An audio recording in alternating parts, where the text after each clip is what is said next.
Airport security slammed a black CEO's head into a sink.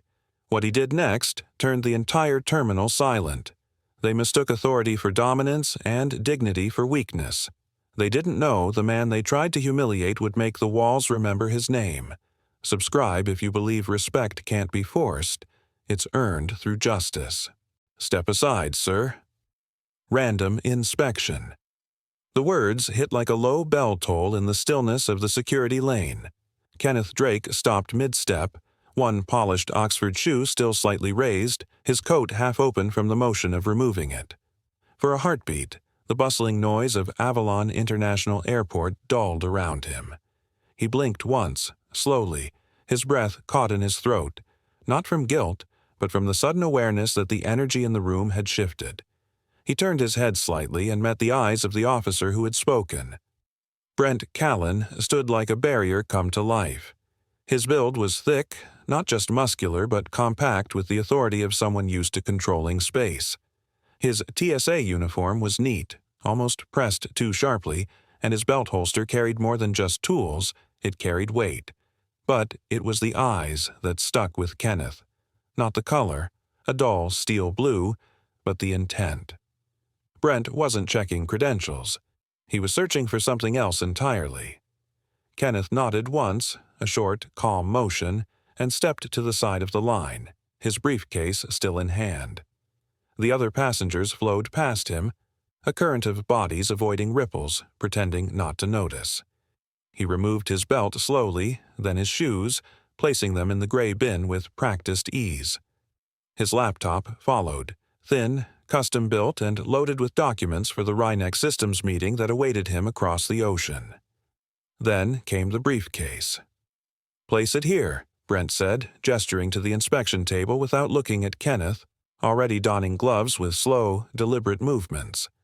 His tone was clipped, professional on the surface, but a subtle current ran beneath it. Condescension, maybe something colder. Kenneth complied again, resting the briefcase gently on the steel table. The air felt cooler here, beneath the overhead fluorescent lights that buzzed faintly. He stood upright, posture composed, expression unreadable. But inside, something stirred. The ache in his left leg reminded him of old wounds, from the factory floor where he'd once worked 12-hour shifts before building his tech empire.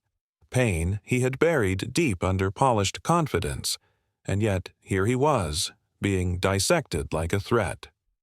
"Open it," Brent said, gesturing again with the tip of his gloved fingers. Kenneth did. He unlatched the brass clasps and folded the top back, revealing neatly organized files, a brushed steel pen case, and a foam compartment cradling two thin prototypes, glass panel smart units, worth tens of thousands, weeks ahead of their market release.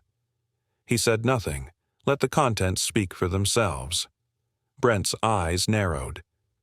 "You're traveling with chemicals, sir?" Kenneth's brow furrowed. "Excuse me?" "The scanner flagged something in here. Maybe you'd like to explain it now before this gets escalated." Kenneth's voice remained steady, but his jaw set. "It's a legal contract." And two prototypes. No liquids, powders, or gels. Brent didn't answer. He leaned in, slowly removing each item as if searching for something buried inside the paper. He flipped through the files, not scanning titles but crumpling corners, tugging on paper edges as though the documents were fabric rather than evidence of a company on the verge of transformation. A few steps behind, another officer watched. Silent, unmoving. A third joined. Kenneth felt the space close in. The room hadn't changed, but the pressure had. "You want to be treated professionally?" Brent asked suddenly, plucking the pen case from the briefcase and holding it up. "Then don't act like you're above the rules." "I didn't say I was above anything," Kenneth replied, measured. "I'm asking to be treated the way everyone else in this line is." Brent chuckled under his breath, not with humor, but with quiet disrespect. Everyone else doesn't travel with CEO ego packed between million-dollar gadgets. Kenneth's shoulders tightened. The voices of other travelers behind them dimmed. He could feel eyes on his back, not helping, just watching. like a stage had been built without his permission and a play had begun in which he was meant to lose. Brent tipped the briefcase, deliberately scattering the contents across the table. One of the files, cream-colored and sealed with an embossed Rhinex crest, fluttered to the edge and slipped off. Kenneth reflexively reached for it, bending to retrieve the paper before it touched the floor. "Stay still," Brent snapped, stepping forward. Kenneth paused, hands mid-reach, looking up. But Brent was already closing the space. His movement was sudden, the angle aggressive. Without warning, Brent shoved him hard in the shoulder. Kenneth staggered sideways, colliding with the cold steel lip of the adjacent utility sink. His hands caught himself just in time, but the world tilted for a moment. The mirror above the sink caught his reflection. Tie loosened, face tense, water dripping faintly from a cracked faucet beside his elbow. Then, in one brutal motion, Brent seized Kenneth by the collar and slammed his head downward. The sound, flesh meeting metal, rang out like a dropped wrench. Gasps broke the silence. A woman behind the rope line covered her mouth. A man stepped back, fumbling with his phone. No one moved to intervene. Kenneth's vision blurred for a second. His skull throbbed where it struck the sink, a warm trickle of blood tracing down toward his temple. But his hands had already found purchase, one gripping the basin's edge, the other closing around the neck of the faucet. The steel was cold, but his grip was burning. He slowly raised his head, the sting of humiliation worse than the pain. He didn't speak. He didn't shout. But something changed in his eyes. His shoulders squared, his feet anchored, his fingers tightened. He didn't know what would happen next, whether Brent would push again, whether the crowd would finally speak, whether the cameras would save him or betray him. But he knew one thing with absolute clarity. This moment would not be forgotten. And that faucet, still trembling slightly in his grasp, might be the only tool he had left. He didn't know the inspection would become a battlefield for dignity. "Step aside." "Random inspection," Brent Callan said again, his voice low but edged with something sharper than authority. Kenneth Drake paused. The air had shifted. The sounds of the airport, the rolling of luggage wheels, murmured conversations and intercom announcements blurred around him like static. His eyes narrowed just slightly as Brent stepped forward, already reaching for Kenneth's briefcase before he could respond. A second and third officer flanked them without a word. Kenneth's stomach tightened. "It's just documents and prototypes," Kenneth said, calm but alert.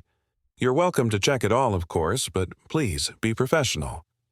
Brent let out a short breath through his nose that barely passed as a laugh. He didn't reply at first. Instead, he unzipped the briefcase with exaggerated care, like a magician about to reveal something dangerous. A small crowd had begun to form around the checkpoint, their eyes darting between Brent and the well-dressed man in the tailored navy suit. "Professional," Brent finally said, lifting a brow as he began removing items one by one and slapping them onto the cold metal table. "Maybe start by answering questions without the CEO attitude." Kenneth didn't move, didn't blink. His face was a masterclass in control, but inside, a pulse began to drum harder in his ears. He'd dealt with scrutiny before, in boardrooms and business deals where every glance was a test. But this wasn't scrutiny. This was something else. Brent's hands rifled through the contents of the briefcase with no care for order. A stack of sensitive patent drafts was tossed sideways. A sleek flash drive nearly slid off the table's edge. Then came the thick folder, Kenneth's signed, notarized partnership contract with a foreign investor. As Brent pulled it from the case, his hand slipped, and the folder spun off the table, landing face down on the scuffed linoleum floor. Kenneth instinctively leaned forward to retrieve it. A sudden arm blocked his path. "Stay still," Brent snapped, his voice flat and dangerous. Kenneth froze halfway to the ground, slowly rising back up, his muscles stiff with restraint. His gaze met Brent's. A flicker passed between them, not of misunderstanding, but of something older, deeper. Kenneth had seen that look before, the kind that came before a verdict was passed long before facts were ever considered. The third officer shifted uneasily, clearly sensing the tension but saying nothing. The second simply stood back, arms crossed, a passive witness. Then, with no further warning, Brent shoved him. Kenneth wasn't prepared. The force caught him off balance, sending him stumbling 2 steps backward into the nearby utility sink. His shoulder struck the edge hard. The chill of metal met his back.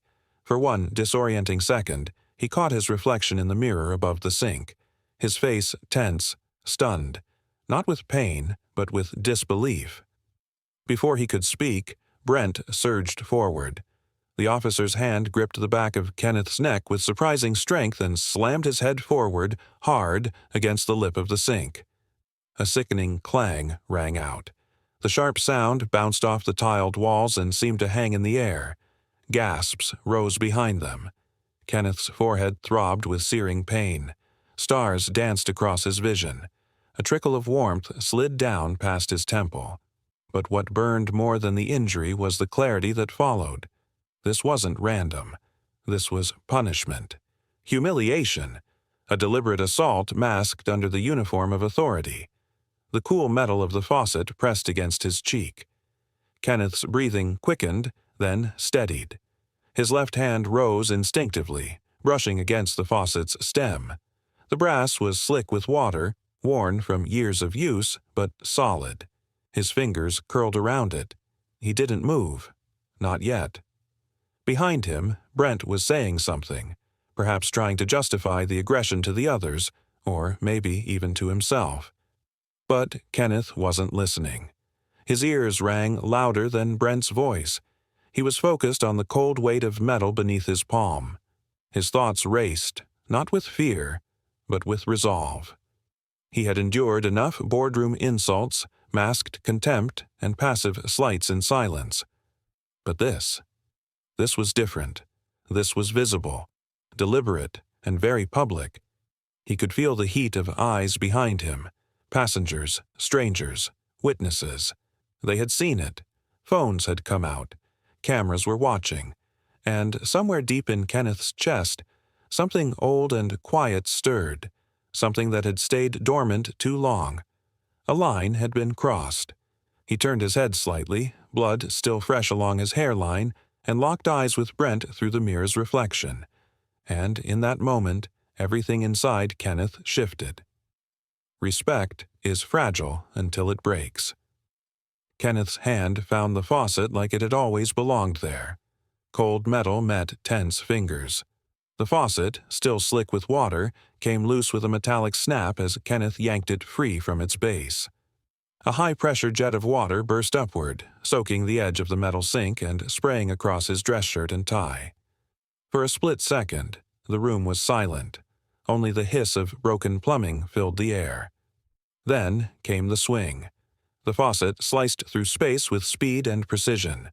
Kenneth's arm, fueled by adrenaline and something far older, rage buried beneath years of restraint, moved without hesitation. The metal connected directly with Brent Callan's mouth, the crack of impact echoing louder than any airport announcement ever had. Brent reeled backward with a strangled cry, blood immediately pooling along his lower lip and down his chin. The officer's knees buckled, and he slammed into the supply shelf behind him, knocking over a small tray of confiscated items that scattered like coins on concrete. Water poured across the floor in erratic spurts as the broken pipe flailed like a severed limb. Kenneth stood motionless, chest heaving, drenched in his own silence. He didn't lift the faucet again. He didn't have to. The 2 other officers flanking Brent, one younger with nervous eyes, the other bulkier but hesitant, froze. Their hands hovered near their belts, but neither moved to draw a weapon or step forward. The tension in the room was not just physical now. It had become moral. Everyone saw it. Everyone felt it. Kenneth's gaze swept toward them briefly, not as a threat, but as a challenge. "Are you going to assault me too?" he asked, voice steady but hard-edged. Neither answered. Behind them, a low murmur grew louder. Passengers pressed against the glass barrier near the checkpoint, phones raised, recording. Every second captured. Every drip of water, every twitch of Brent's fingers as he groaned and clutched his fractured jaw. The air smelled of metal, chlorine, and humiliation. A voice bellowed from down the corridor. "Stand down!" "Back away!" A man in a Navy supervisor's jacket stormed in, his shoes slipping slightly on the wet floor. His name badge read R. Dillard, and his face was pale with panic. He took one look at the chaos, the shattered faucet, Brent writhing on the ground, the blood, the phones, and realized this was no longer a situation to contain. This was an incident. "Who's in charge here?" Dillard shouted, stepping between Kenneth and the officers. "I defended myself," Kenneth said calmly. His hand, still wet from the faucet, opened slowly as he placed the bent fixture on the table beside him like a discarded tool after emergency surgery. His shirt clung to his skin. Water dripped down the side of his jaw, but his eyes never left the supervisor's face. Dillard looked at Kenneth, then at Brent. His lips parted to speak, but no words came out. He turned to the nearest officer. "Detain him." "Separate everyone." Now the guards hesitated.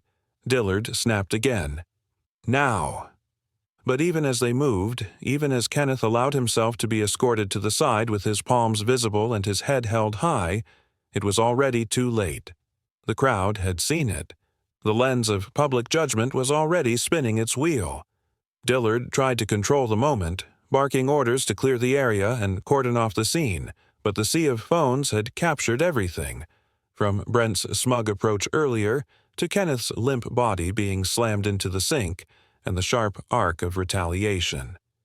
Kenneth sat in the plastic chair by the wall, his breathing steady now, his hands calmly resting on his knees. A drop of blood, not his, darkened the cuff of his sleeve. He glanced briefly at the cracked metal faucet, which still rested on the table where he had left it. One of the officers moved to bag it as evidence, but paused. The object had transformed. No longer just plumbing hardware, it had become something else entirely. A symbol, a weapon of necessity, a response to degradation. Nearby, Brent groaned again, voice muffled by pain, and spit red onto the white tile. Kenneth didn't flinch. He had been assaulted, but he hadn't broken. He had been humiliated, but not defeated. And now, the evidence wasn't just on the floor or in the bruises, it lived in a dozen videos, already being uploaded. As a medic arrived and knelt beside Brent, Dillard spoke low into his radio, his voice strained. "Supervisor to command. We have a priority incident, Level 3, civilian conflict, injury, multiple witnesses, A beat." "And cameras," he added grimly. Kenneth adjusted his posture, straightening despite the pain behind his eye and the sharp stiffness in his shoulder. He said nothing more. He didn't need to. The truth had a habit of echoing louder than commands. And as the chaos began to spin around him, sirens called, protocols kicked in, reports drafted, Kenneth remained still, composed, watching the storm he hadn't chosen but refused to run from. He didn't start the fire, but he made sure it couldn't spread. The metallic clang of Kenneth's skull hitting the sink still echoed in his ears as two officers flanked him and dragged him down the sterile hallway. Water streamed from his soaked blazer and slacks, leaving a trail that glistened under the harsh terminal lights. The silence around them wasn't calm, it was heavy, simmering with the electricity of a storm that had just begun. Murmurs floated from nearby staff. No one dared speak directly, but Kenneth could feel the weight of 1,000 eyes watching from shadows and corners. The door to the holding room clicked open with a mechanical groan, revealing a space that was cold in design and colder in spirit. White walls, steel table, 2 plastic chairs, and a flickering security monitor in the corner. They sat him down without a word. One of the guards glanced at the security camera, nodded once, then left. The door closed behind him with a soft but final thud. For a moment, Kenneth was alone. Alone with the pounding in his head, the tightness in his chest, and the growing realization that no matter how clear the truth felt to him, someone out there was already rewriting it. The sting at the back of his scalp pulsed with a dull ache. He reached up, touched the tender spot, and saw a faint smear of blood on his fingers. His breath stayed steady, but his heart didn't. The door opened again. This time, a man entered, older, maybe in his early 60s, with silver hair cropped short and a long beige coat draped over his suit. His movements were slow but deliberate, eyes sharp beneath a furrowed brow. He closed the door gently behind him and placed a brown folder on the table. "Detective Harold Venn," the man said, pulling out the chair opposite Kenneth. "You're aware this could ruin your career?" Kenneth's eyes didn't flinch. "If defending myself ruins it," he said, voice steady but low, "maybe it's worth rebuilding." Venn didn't respond right away. Instead, he opened the folder, revealing a printed copy of the initial incident report alongside stills from the security feed. Kenneth at the checkpoint, the faucet in hand, Brent on the ground. Venn's eyes moved between the paper and Kenneth's face, as if measuring the gap between truth and perception. "According to the report," Venn began slowly, "you were flagged for suspicious contents in your briefcase. A chemical alert. That sound right to you?" Kenneth leaned forward, elbows on the table. "There was no alert. Just documents and a prototype. I offered full cooperation. Brent had already decided who I was before I even spoke." Venn tapped a finger on the table. "You think he targeted you?" "I don't think." "I know." The silence stretched. In the background, a distant overhead announcement called for a gate change. Mundane life carrying on while something much darker festered in this room. Venn closed the folder but didn't put it away. He looked at Kenneth, not like a suspect but like a puzzle he couldn't quite solve. "I've reviewed part of the footage. Enough to know it's not as clear-cut as they want it to be. But you hit a federal security officer with a metal object. That part's going to stick." "He slammed my head into the sink," Kenneth replied calmly. "What part of that will stick?" For the first time, Venn's expression softened, just slightly. He rubbed his chin, eyes drifting to the camera in the corner. "Social media's already tearing this story in half," he muttered. "Some people calling you a threat, others calling you a hero." Kenneth exhaled slowly. "What do you see?" "I see a man who didn't flinch," Venn said. "But I also see a situation that's about to get very political. And that doesn't care about what's right, just what looks clean." A knock came at the door. Another officer stepped in, whispered something to Venn, then quickly retreated. Venn stood and walked to the wall-mounted monitor. With a tap of a button, a muted security feed began playing. A crowd of passengers at the checkpoint, phones raised, recording the aftermath. Some stepped forward, others just stared. And there, clear as day, was Brent's initial shove. The look on his face, the mockery in his grin. Venn watched the loop 3 times, then turned the monitor off. "You've got witnesses." Video. But the agency's already calling it a protocol deviation, not misconduct. Kenneth's eyes narrowed. That's how it starts, isn't it? They downplay it first. Wait for the outrage to fade. Venn nodded slowly. They'll try to bury it in procedure. Paint you as aggressive. Say you misunderstood, but I didn't, Kenneth said firmly. And you know that. Venn didn't answer. Instead, he sat back down, voice quieter now. There's a chance they'll press charges. Try to discredit you fast before it grows. If you want to walk out of this, you'll need more than just truth. You'll need people to see it. Kenneth folded his hands, the tremble in his fingers barely noticeable. They will. Venn paused, then leaned forward, lowering his voice just above a whisper. Listen carefully. There are things I can't say on the record, but I will tell you this. Brent has history. Complaints, incidents swept under the rug. It's not just you. Kenneth's breath caught for half a second. I'll do what I can, Venn added, but this is going to get ugly before it gets better. Keep your people close, stay quiet, but stay sharp. A moment passed between them. Not exactly trust, but understanding. As Venn gathered his folder and walked to the door, Kenneth leaned back in his chair, eyes locked on the small red light of the surveillance camera. He knew that outside this room the world was dividing, some already making up their minds, others waiting to be told what to think. But none of them had felt the cold metal of that sink. None of them had seen Brent's face before the strike. The door opened, then closed behind the detective. The silence returned, but now it buzzed with the sound of coming war. Injustice, once recorded, demands its day in the light.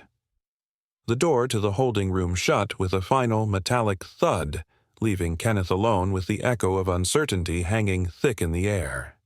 He sat upright in the stiff plastic chair, water still dripping from his sleeves onto the tiled floor. His head throbbed from the impact, a dull, rhythmic pulse beneath the surface, but his mind was sharper than ever. The adrenaline had settled into something else now. Resolve. His fingers tapped faintly on the metal table in front of him, a steady beat that matched the one growing behind his eyes. The door opened again with a hiss, and in walked Leonard Mason, broad-shouldered, clean-shaven, in a dark gray suit that looked freshly pressed despite the hour. He didn't waste a second. Without a greeting, he placed a tablet on the table and pressed play.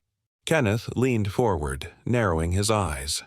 There it was, his own face on screen, drenched in sink water, jaw locked with control, while Brent Callan writhed on the floor in the background.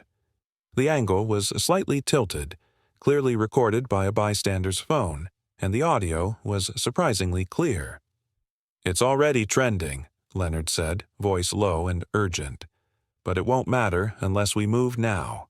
They're going to charge you unless we act first." Kenneth didn't answer right away. He watched the video play again, Brent's mockery, the sudden shove, the sound of skull-meeting metal, and the moment the faucet connected with Brent's jaw. He didn't flinch. Instead, he spoke evenly. "Then we act." Leonard nodded, already pulling out his notepad and tapping through files on the tablet. "First step, we file a complaint for assault and unlawful detainment. Second, we get a court order to freeze internal surveillance footage before they lose it. And third, we find every bystander who recorded that incident. The more angles we get, the tighter our case becomes." Kenneth's gaze flicked to the one-way mirror in the wall across from him. "They've already started rewriting the story, haven't they?" Leonard looked up from his notes, his mouth tight. "Brent told investigators you snapped without warning. Said you lunged after he asked you a standard question."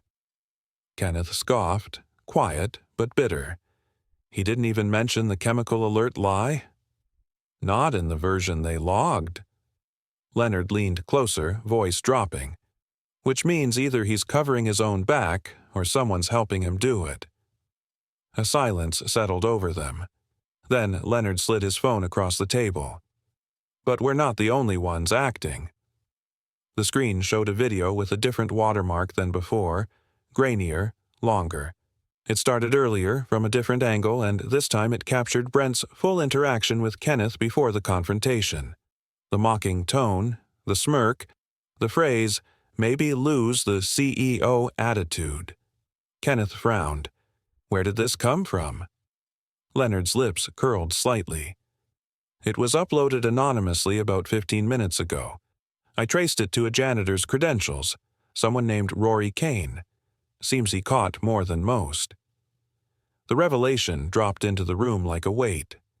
Kenneth sat back slowly, eyes fixed on the screen.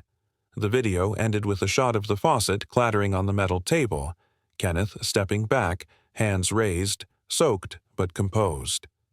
"He uploaded it before anyone could tell him not to?" Kenneth asked. "Apparently," Leonard said, "which means he doesn't know how deep this goes. Or maybe he just doesn't care." Just then, the door creaked open again, and Detective Harold Venn stepped inside. His eyes were lined with fatigue, and he moved with the deliberate weight of someone trying to stay neutral in a storm that refused to let him. "I've reviewed both statements," Harold said, closing the file folder in his hand. "And the footage that's already out there." He hesitated before speaking again. "There's a lot of chatter about whether this was retaliation or defense, but I think there's something deeper happening." Kenneth tilted his head. "You think it was targeted?" "I think," Harold said carefully, "that this wasn't the first time Brent's behavior crossed the line, and somehow, each time, the reports disappeared." Leonard stepped forward. "We'll need access to all internal files tied to Brent Callan's conduct, disciplinary actions, warnings, everything." "You'll need a court order," Harold replied, "but I'll tell you this, something's not right." The supervisor didn't even request a delay on evidence hold. That usually means they're stalling for time. Leonard scribbled something onto his notepad. "Then we don't give them time." Kenneth stood slowly, brushing water from his slacks. "What about the people watching the footage? The ones in charge?" Harold glanced at the mirror behind him, then turned back. "I can't confirm names yet. But I can tell you this much. If Brent's lying, he's not doing it alone." Leonard reached for the tablet again, replaying the footage one last time. "We need more than just one video. We need the truth to be undeniable, unshakable, and fast," Kenneth added, "before they destroy it." Harold didn't smile, but there was a flicker of approval in his eyes. "You've got more eyes on this than you think." As he left, the door closing behind him, Leonard sat down again, his fingers tapping anxiously. "We're walking into a war of words and wires, Kenneth. And they're hoping we blink first." Kenneth stood in the corner of the room, arms folded, watching the silent storm unfold. His face was unreadable, but his eyes held a question. Do they even care about truth, or just about not being caught? Leonard met his gaze. "They care about control," he said, "but not today." From behind the closed doors of the airport's administrative wing to the quiet hum of Kenneth's apartment, a new battlefront had emerged. It wasn't about one man's outburst. It was about a system shielding itself in real time. But Kenneth had no intention of staying silent, not anymore. Sometimes survival means moving faster than silence. The email came just after sunrise. Detective Harold Venn squinted at his phone screen, the harsh blue light of the message glaring back at him in the half-dark of his kitchen. "Stop digging. You don't want this buried with you." There was no sender name, no header, just the message. Short, cold, meant to rattle. But Harold didn't flinch. Not yet. Instead, he took a long sip from the chipped coffee mug resting beside his files and opened the folder again. Brent Callan's personnel records, a digital copy from the department's shared server. One document stood out, a file marked as restricted access. It had taken Harold hours to bypass the firewall, but what he uncovered sent a chill crawling up his spine. At the top of the document was a timestamp from 3 weeks before the incident with Kenneth Drake. The entry read, "Manual override initiated. Chemical alert triggered manually at checkpoint B4. Operator ID M. Danton." Harold leaned back slowly. Brent hadn't just reacted badly in the moment. He had been following a directive, fabricated from the start. The so-called alert that justified the aggressive inspection had never been generated by any scanner or machine. It was a lie. One keyed in by the chief of security himself, Mark Danton. Harold grabbed his jacket. By 9 a.m., Kenneth sat across from Leonard Mason in the back of a black SUV idling in a concrete parking garage beneath an abandoned storage warehouse in Old Town.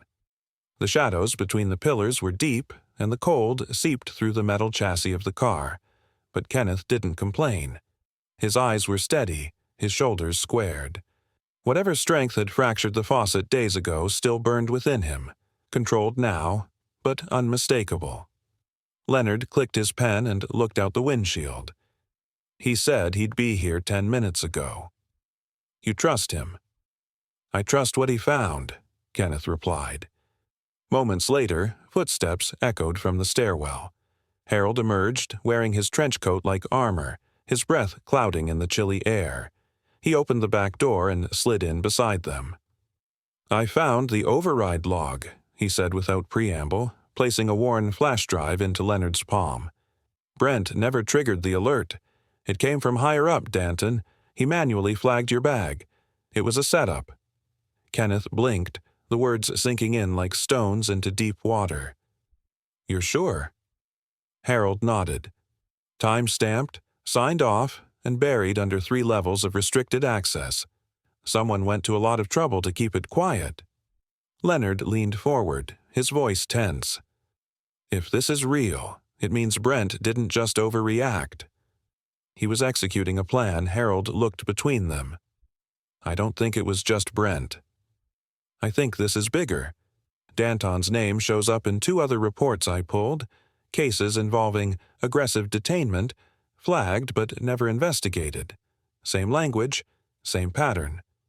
All filed away quietly." A low, heavy silence filled the SUV. Kenneth's jaw tightened. "So they've done this before.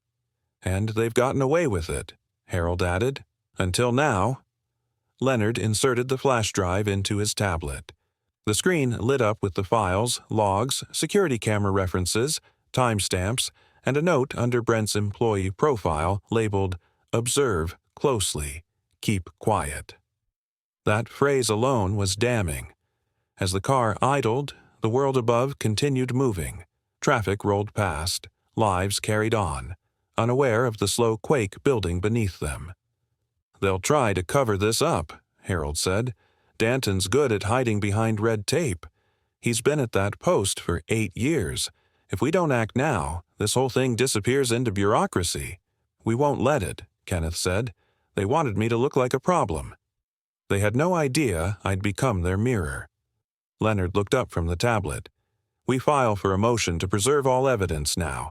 Surveillance, internal memos, security scans, everything.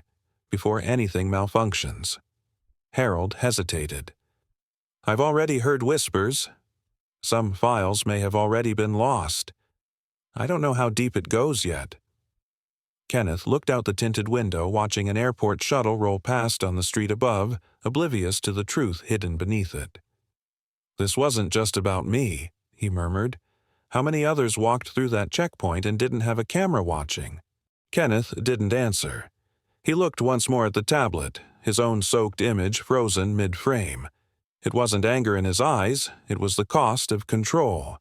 The moment before the swing. The silence that cracked open everything. He didn't speak until the hum of hallway footsteps faded completely. When silence cracks, truth begins to pour. By the next morning, the image had already burned itself into the national conversation. Kenneth Drake, shirt soaked from the shattered sink, eyes locked with grim resolve, standing tall amidst the broken pieces of stainless steel and pride. News anchors replayed the footage with breathless urgency. Panels argued about self-defense versus escalation, and talk shows dissected Kenneth's silence like it was strategy or confession. Across every screen, his face stared back, not as the polished CEO in boardroom suits, but as a soaked and wounded man unwilling to bend. Rynex Systems' board of directors wasted no time. They convened via encrypted video call, their voices tense, eyes darting across multiple screens of financial projections and PR fallout. In the center of it all was Kenneth's temporary absence, a void that left more than just a leadership gap. "We need a unified statement," barked Malcolm Torrance, the company's CFO, his jaw clenched tightly. "Either we stand with him or we stand aside." Investors are watching. Leonard Mason, already present in the call as Kenneth's attorney, leaned forward. His voice was cool but carried steel beneath it. "The footage speaks for itself, but public statements made in haste can be used against him in court. Right now, our priority is legal preservation, not performance optics." Malcolm frowned, pushing his glasses up his nose. "And if that costs us shareholder confidence?" "Then we remind them that Rynex was built on integrity," Leonard snapped, "and that includes standing by its founder when he's the victim, not the aggressor." Outside the boardroom, the world kept spinning, louder and angrier than the day before. Crowds gathered in support and protest. Hashtags trended. Speculation bloomed like wildfire. But in the quiet corners of Avalon International Airport, another story was unfolding, one not yet caught by cameras. Detective Harold Venn sat across from a tired, nervous young officer in a break room that smelled of stale coffee and cold disinfectant. The officer's badge read Donley. His hands trembled slightly as he gripped a foam cup, eyes avoiding Harold's. "I didn't think it would go that far," Donley said quietly. "Brent, he always pushed things. But yesterday, something was off." Harold studied him, nodding slowly. "Off? How?" Donley shifted uncomfortably. "It's like he knew he'd be backed no matter what. Like it didn't matter what he did." He hesitated, then added, "Brent's had complaints before. Excessive force. Bias. It's been buried every time." Harold's eyes narrowed. He reached into his folder and pulled a document, sliding it across the table. Donley looked down at it, color draining from his face. It was Brent Callan's internal review file, the most recent page stamped with a red tag. "Keep under internal supervision." Harold leaned in, his voice low. "Who keeps these buried?" Donley didn't answer directly. Instead, he stared at the coffee in his cup and whispered, "You won't find it on paper. But you'll feel it in the silence." Later that evening, Harold sat alone in his office, the fluorescent light overhead flickering slightly with a mechanical buzz. The pattern on the ceiling tiles blurred as his thoughts churned. Every instinct told him this wasn't just about Brent. There was a structure behind him, something older and more protected than a single man's misconduct. He pulled out his phone and opened a secure line. After a few rings, Leonard answered, voice low but alert. "There's something you need to know," Harold began, "and it can't wait." Leonard was already taking notes. "Go on." "There's a chance the airport's surveillance footage might malfunction soon," Harold said. "A very convenient one. Internal channels are unusually quiet. That means someone's already pulling strings." Leonard's voice didn't change tone, but his next words were sharp. "How soon?" "Could be hours. Maybe less. But you need to act now if you want that footage intact." There was a beat of silence, then Leonard said, "I'll file an injunction tonight." They hung up. Harold leaned back in his chair, the weight of his badge heavier than usual. Outside his window, the city pulsed with light, but the truth felt buried beneath layers of policy and protection. Across town, Leonard worked fast. He dictated the motion with practiced urgency, filing it electronically with the county court before midnight. His fingers barely left the keyboard when his phone buzzed again, this time with an alert confirming the judge's electronic signature. The injunction was in place. The footage was now legally protected, at least in theory. Leonard clicked the pen again, fast, focused. Then, let's make sure the next one does. They sat in silence for a moment. No speeches, no heroics. Just the weight of realization pressing down on all three men. Kenneth finally broke it. "File the injunction. Call in our allies.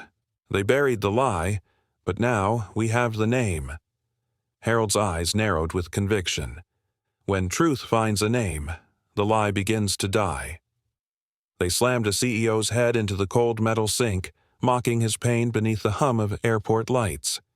If you believe cruelty disguised as protocol must be exposed, hit subscribe now. Justice flows louder than fear. The statement dropped like a hammer. Kenneth Drake was combative and resistant to standard procedures. The airport administration's press release read, circulated within hours of the incident. It appeared on news tickers, airline blogs, and social media feeds, accompanied by a single, out-of-context image of Kenneth standing over a security officer with water dripping from his sleeves. The intention was clear: shift the blame, tarnish the man, bury the truth. But they had underestimated something. His name was Rory Kane. The maintenance worker had watched everything unfold from a shadowed corner near the terminal restroom, where he'd been fixing a faulty wall outlet. He hadn't meant to become a witness. He hadn't planned to record it. But when he heard the sneering tone in Brent Callan's voice and saw the way Kenneth was cornered, something in Rory snapped. Without hesitating, he'd pulled out his phone, positioned it just above the toolbox on his cart, and hit record. Now, hours after the airport's official statement, Rory sat alone in his truck behind the staff parking lot, the raw video loaded on his phone. He watched it again. Brent's words were unmistakable. The taunting, the false claim about a chemical alert, the brutal slam against the sink. Then came the retaliation, Kenneth wrenching the faucet and striking back in a burst of survival and dignity. Rory's hands trembled as he uploaded the full video to his private channel with the caption, "Here's what they didn't show you." Within minutes, it exploded across the internet. By sundown, news stations had pulled the footage into their primetime coverage. Social media lit up with reactions, rage, support, shock. The original airport statement, once commanding, now seemed hollow and manipulative in the face of undeniable visual truth. Hashtags like #JusticeForKenneth and #SinkOfTruth began trending. Outside Avalon International, the terminal that had once felt sterile and untouchable, crowds began to form. Protesters arrived with handmade signs. "Dignity isn't dangerous." We saw the tape. "Accountability now." The chanting echoed through the marble halls of the airport, rising above the announcements for delayed flights and last boarding calls. In his apartment, Kenneth stood motionless before his television. The video looped again on the screen. Brent's mockery. The blow, the blood, the faucet. His own face, drenched but unyielding. He exhaled slowly, his jaw clenched. "They tried to bury the moment," he murmured, but the moment broke through. His phone buzzed again. This time it was Leonard. "We just got a call," the lawyer said, voice tight with urgency. A civil rights attorney saw the video. "His name's Tobias Reed. He wants to join our case pro bono. Says this isn't just a lawsuit anymore. It's a message." Kenneth closed his eyes. "Tell him yes." Leonard's tone softened. "Are you ready for that kind of war?" Kenneth didn't answer at first. He walked to the window and looked out at the skyline. "I think," he said finally, "I already stepped onto the battlefield." Meanwhile, in a dim conference room inside airport administration, panic had begun to boil beneath the surface. Brent's supervisors paced like trapped wolves. The full video had left them exposed, their early attempt to smear Kenneth now a liability. Chief Security Officer Mark Danton stood silently near the tinted window, jaw tight, watching the protesters gather outside. He turned sharply to one of his aides. "Find Rory Kane. Offer him something. Tell him we'll clear his debt, give him a promotion, whatever it takes. That video can't be the final word." 30 minutes later, in the break room near the lower maintenance bay, Rory sat hunched over a sandwich when a man in a blazer approached. "Mr. Kane?" "I'm from administration. Chief Danton asked me to deliver a message." The man slid a small envelope across the table, then leaned in with a carefully rehearsed smile. "We think you've done enough for today. Maybe it's time to take the video down. There's a nice bonus in it for you." Rory looked down at the envelope, then back up at the man's expression. Too polished, too practiced. He didn't touch the envelope. Instead, he reached into his pocket and tapped his phone. The screen was still recording. "I thought you might try this," Rory said calmly. "You just made my next upload even easier." The man's smile faltered. Later that night, Leonard opened his email to find a video attachment labeled "Bribe Attempt, Rory Kane." He watched it twice before picking up the phone. "This just became a conspiracy," he muttered.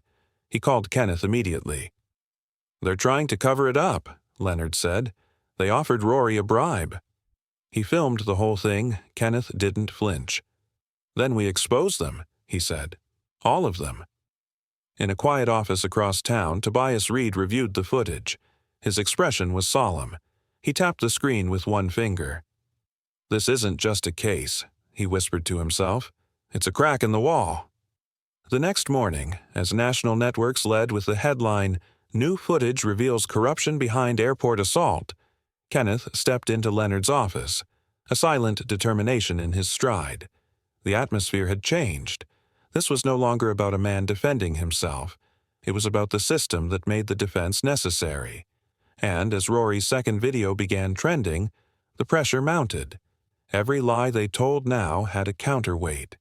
Every attempt to suppress the truth only made it louder. Kenneth looked at the glowing screen one last time, then turned to Leonard. "They wanted me to break. They forgot who I am." And for the first time since the attack, Leonard smiled. "Then let's remind them." Kenneth nodded slowly, watching the footage play again. Brent's voice. The blow. The faucet. The truth. Sometimes a single strike shakes an entire system. The courtroom fell into a tense hush the moment the bailiff called the session into order.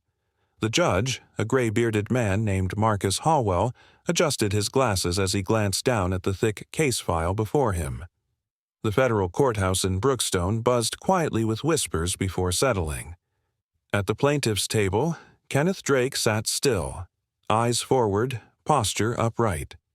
On either side of him were Leonard Mason, his seasoned attorney with sharp eyes and sharper timing, and Tobias Reed, the civil rights lawyer whose arrival had shifted the balance of the entire case. Across from them, the prosecution leaned into their performance with confidence. The lead prosecutor, Jordan Mallon, strode to the center of the courtroom with the self-assurance of a man who had done this 100 times. He gestured toward Kenneth without looking directly at him. "Your Honor, we are here today because a man, no matter his wealth or status, violently attacked a federal security officer in an international airport. This was not self-defense. This was an act of arrogance. A man who believes he's above the rules, Kenneth did not flinch. The words were expected." Mallon's voice echoed, amplified by the wooden panels of the courtroom. The jury watched him closely, some leaning slightly forward in their seats. Mallon continued. "The officer in question, Brent Callen, suffered a fractured jaw, loss of teeth, and a concussion. All from a man who refused to cooperate with standard procedures. That is the truth we must confront today." Leonard stood without missing a beat. "If I may respond with the actual truth," he said calmly, stepping toward the center aisle. The judge gave a short nod, and Leonard lifted a small device from the evidence cart. "Your Honor, what you are about to see is uncut footage, recorded by an eyewitness, Mr. Rory Kane, whose bravery has allowed us to bring the full context to light." He pressed play. The video flickered to life on the wall-mounted screen. Every eye turned toward it. Brent's voice came first, smug and dismissive, echoing through the speakers. "Maybe start by answering questions without the CEO attitude."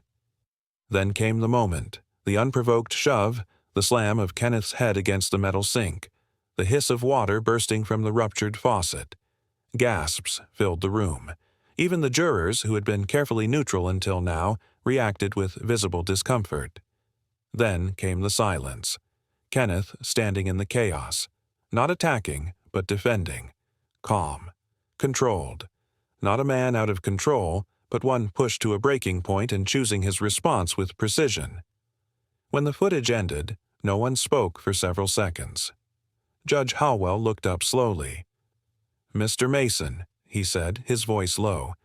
"You may proceed." Leonard turned back toward the witness bench. "We call Detective Harold Venn to testify."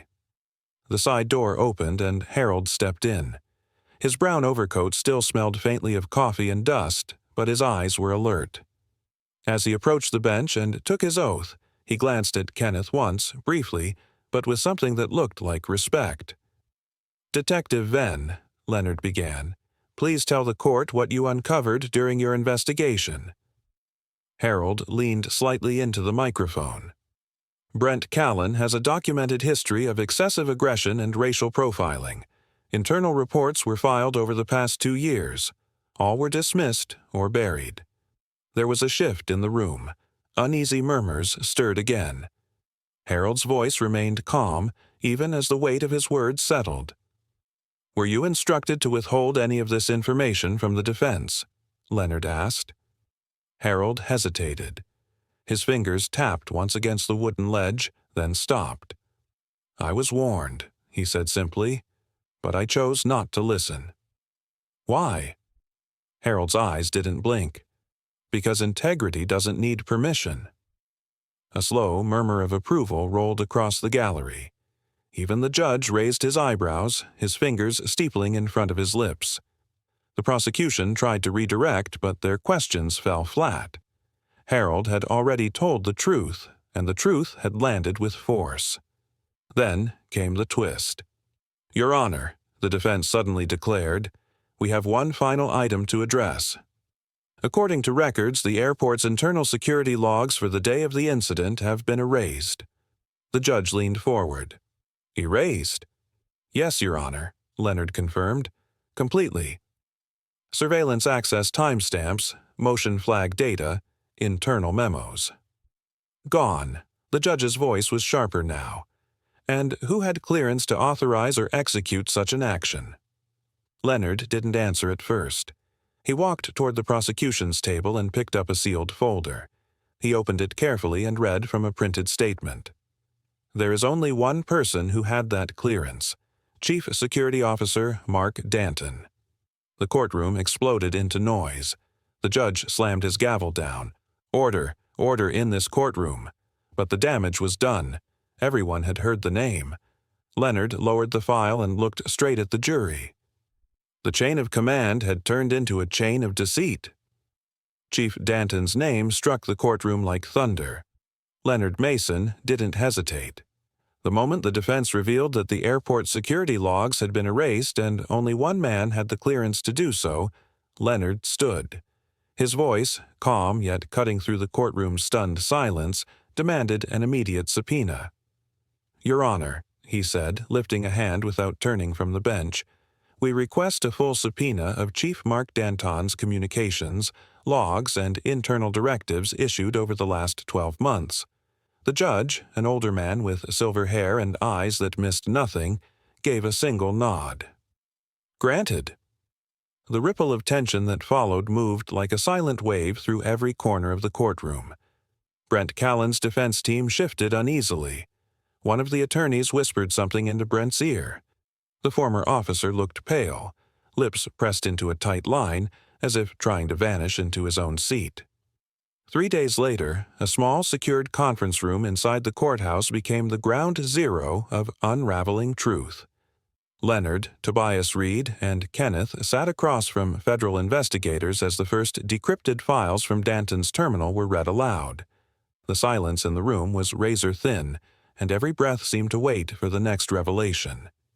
"There it is," muttered one of the tech analysts, eyes wide behind thick glasses. He turned the laptop so the others could see. The screen displayed a string of internal emails and command notes, all signed under Danton's administrative account. Leonard leaned forward, reading the lines out loud. "Flag profiles for deep check under Section 32. Use ID markers in accordance with profile tier. Tier red, single black male. Tier blue, travelers with previous injury or complaint behavior." Kenneth didn't move, but something behind his eyes seemed to freeze. He stared at the words like they were a reflection in broken glass. "They were targeting you," Tobias whispered, "from the start." More messages followed, one more disturbing than the last. A particularly blunt directive ordered staff to minimize escalation entries unless injuries involve visible blood or media risk. Leonard scribbled notes as fast as he could, each word stacking into a growing pile of systemic rot.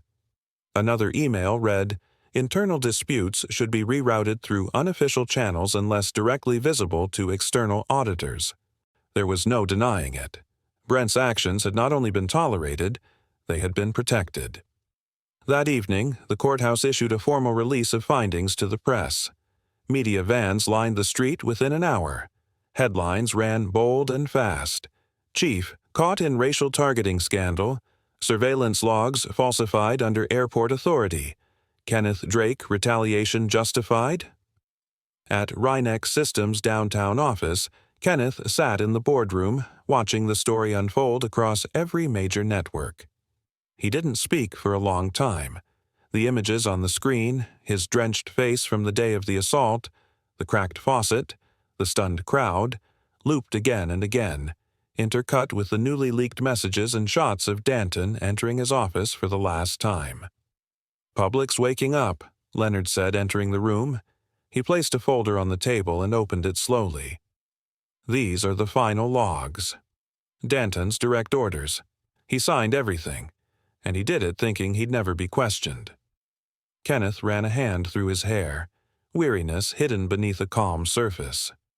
Because people like him usually aren't. Outside the courthouse, protesters had begun to gather, their chants echoing into the early evening. Some held signs with Kenneth's name, others with slogans demanding justice, transparency, and reform. Reporters circled, trying to catch any glimpse of a statement. None came. Leonard and Tobias agreed. Silence was the strongest move for now. The real shock came the next morning. Brent Callan's lawyer announced his withdrawal from the case during a press conference, citing ethical concerns and conflicts with his client's disclosure of events. Translation: Brent had lied, and now, with the full weight of Danton's messages exposed, there was no narrative strong enough to save him. Leonard paced the courthouse hallway as news of Danton's resignation broke live on television. A reporter in a Navy suit stood outside the airport's administrative offices, confirming that Danton had stepped down and left the premises without comment. "Public pressure did its job," Tobias said, catching up to Leonard. "But we're not done."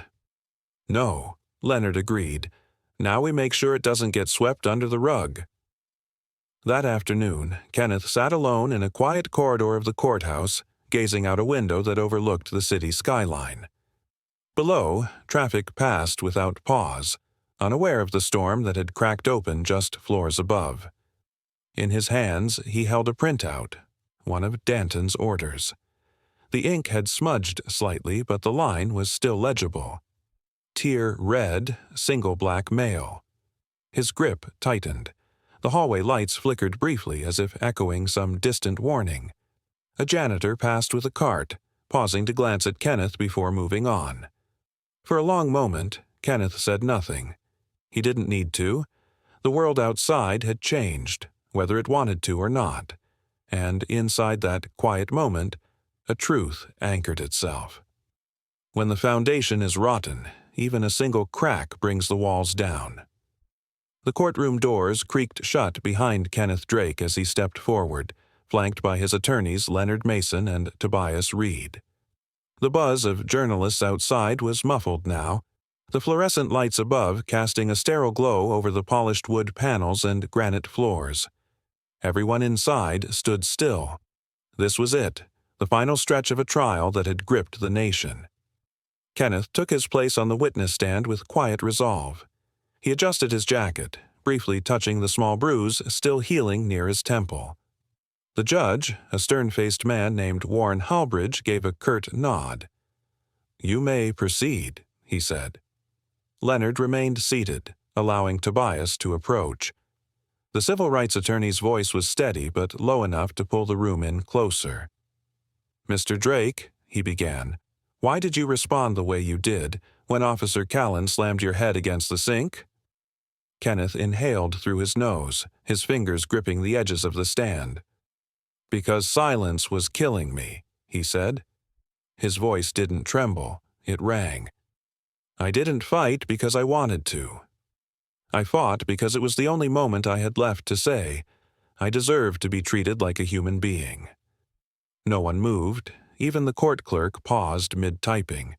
The air inside the courtroom felt heavier, charged with something that wasn't quite emotion, but deeper, recognition. Every word Kenneth spoke wasn't just testimony. It was a crack in the wall that had kept stories like his buried for years. Tobias stepped back slightly, allowing the moment to land. Was it the first time you experienced hostility in a place of supposed safety? Kenneth's eyes met his. No, he answered, but it was the first time I was hit for standing still. Whispers rippled across the gallery.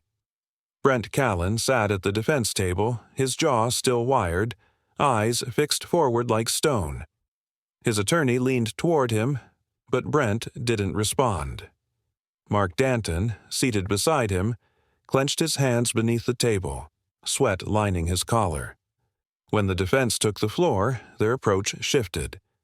The lead counsel, a sharp-featured man named Ronald Wexley, paced in front of the jury box.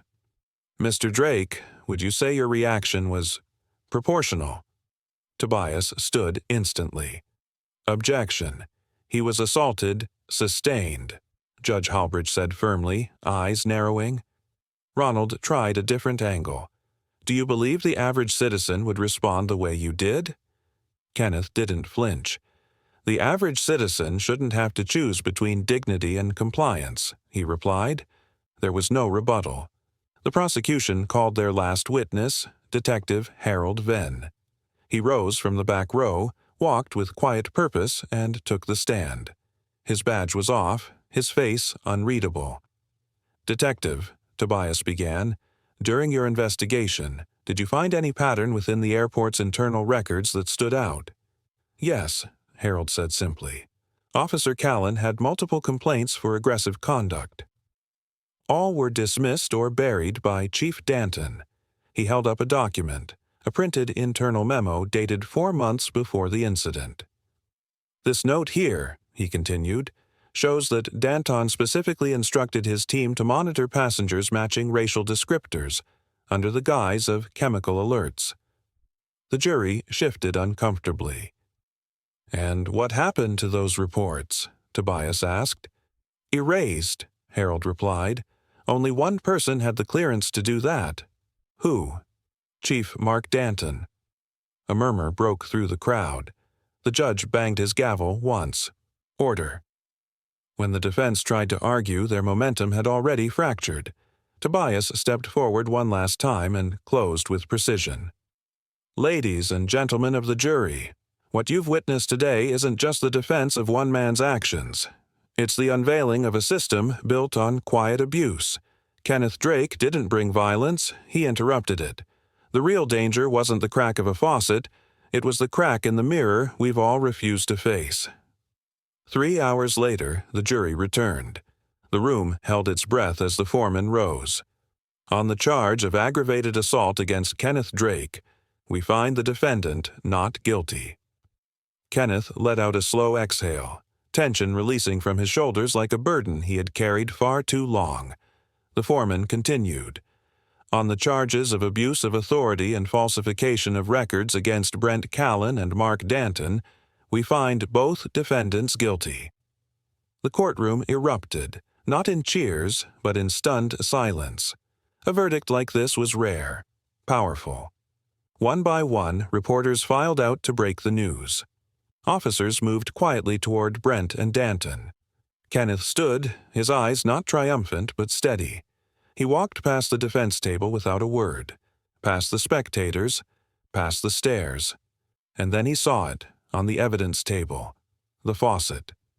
Its metal was dulled now, blood cleaned, the bend still visible where it had struck Brent's mouth. Kenneth paused before it and slowly reached out. His hand rested lightly on the edge, as if anchoring to a memory.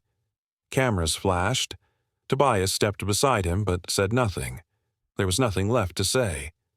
Kenneth turned toward the exit, his footsteps slow but unwavering. And as the heavy doors swung open, letting in the noise of the waiting press, he left behind more than a courtroom. He left behind the silence that once bound him. Justice doesn't always roar.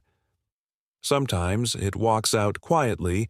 Kenneth stepped into the wide, echoing auditorium of the Midtown Convention Hall, his polished shoes clicking softly against the marble floor. A long, thunderous applause followed his entrance, but his expression remained calm, reserved, his stride measured. He didn't smile.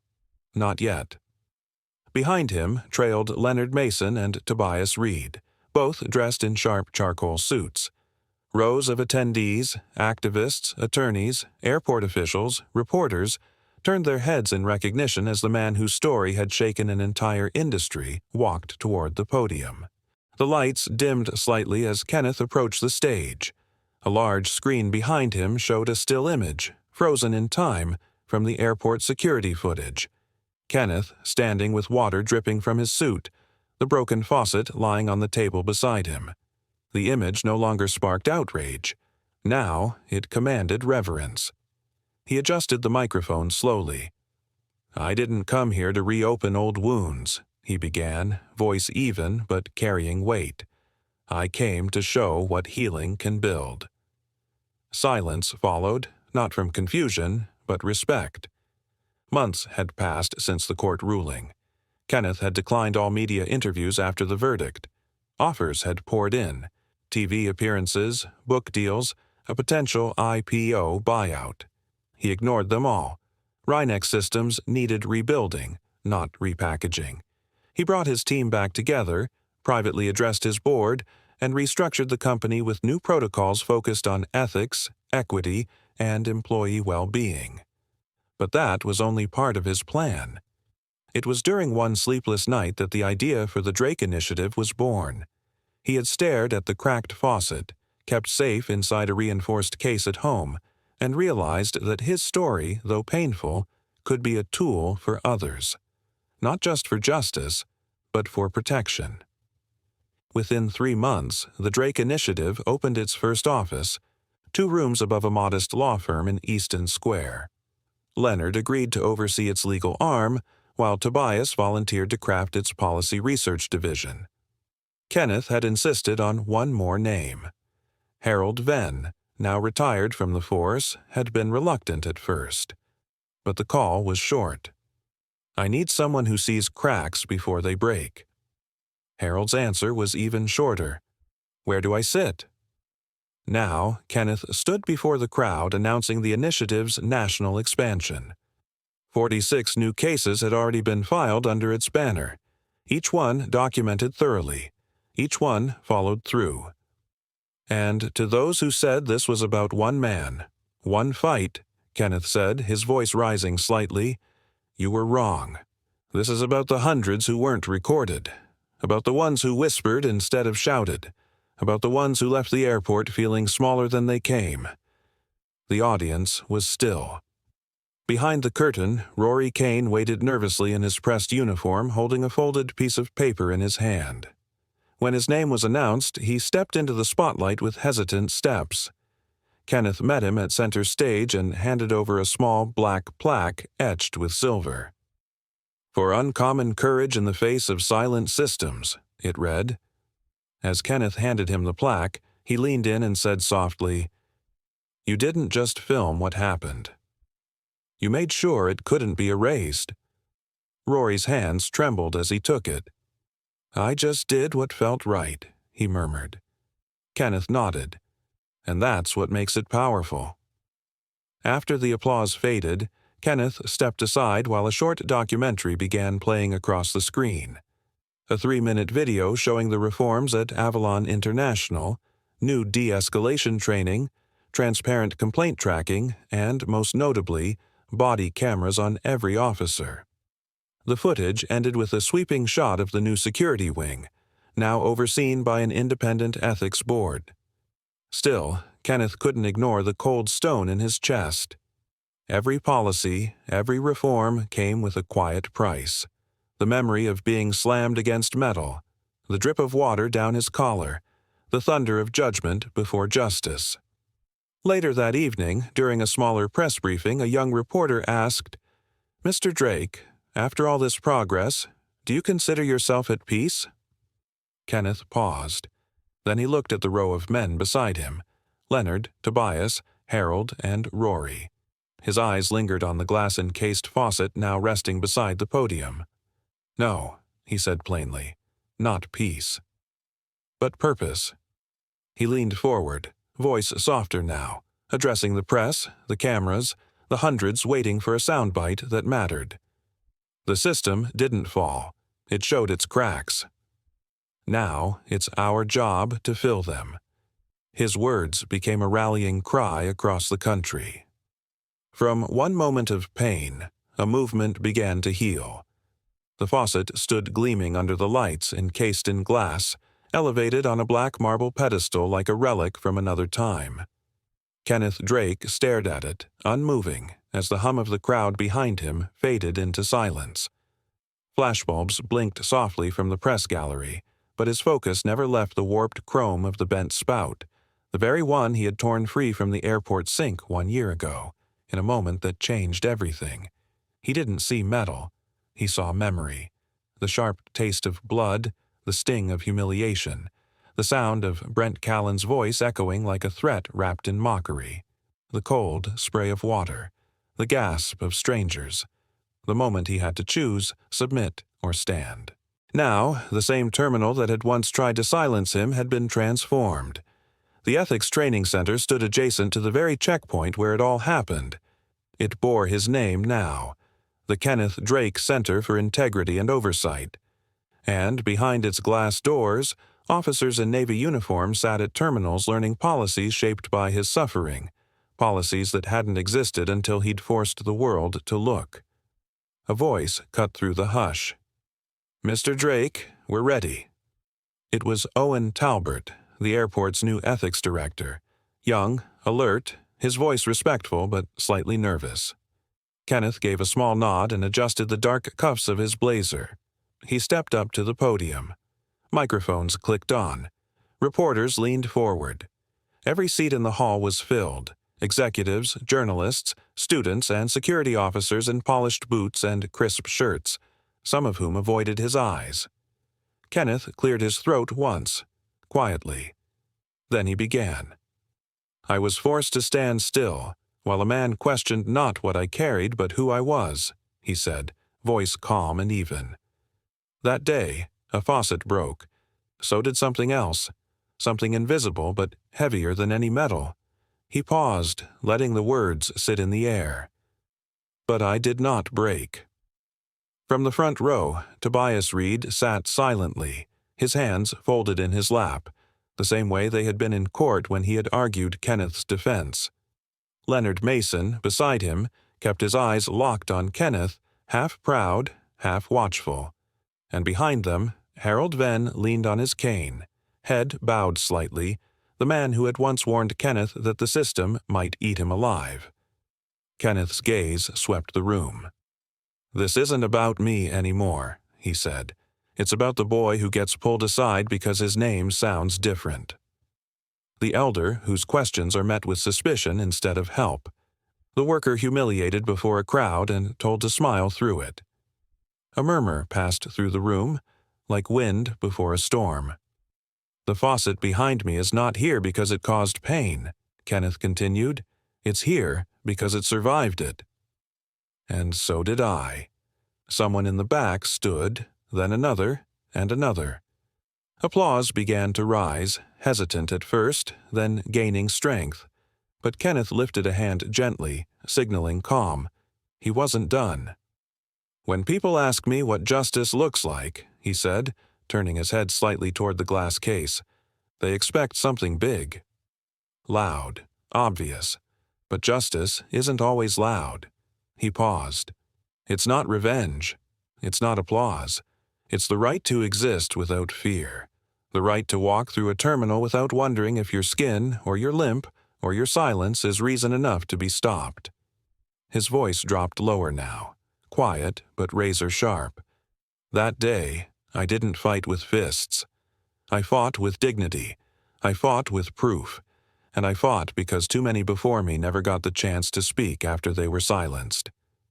A beat of silence followed. Then he turned fully toward the gleaming faucet, now lit by a single overhead spotlight. He stepped off the podium and walked slowly to the glass, his shoes echoing in the hall. The room stayed hushed. Cameras clicked again, but no one moved. Kenneth stood in front of the faucet. He didn't touch the case. He didn't have to. Behind the glass, the bent spout curved upward slightly like a scar that no longer ached. His reflection blinked back at him. Older, steadier, hardened, and healed. An aide stepped forward. "Mr. Drake, would you like to say a final word to the press?" He didn't look away from the glass. His voice was soft, but carried. "It means no man should have to bleed to be believed." They shattered a man's pride against steel and met the same metal seconds later. If you believe no one stands above consequence, subscribe now, because justice always hits back harder. Disclaimer: the story you just watched is fictional.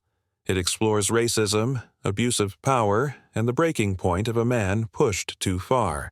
Its purpose is to raise awareness, inspire empathy, and encourage reflection on justice, accountability, and the importance of standing up to discrimination.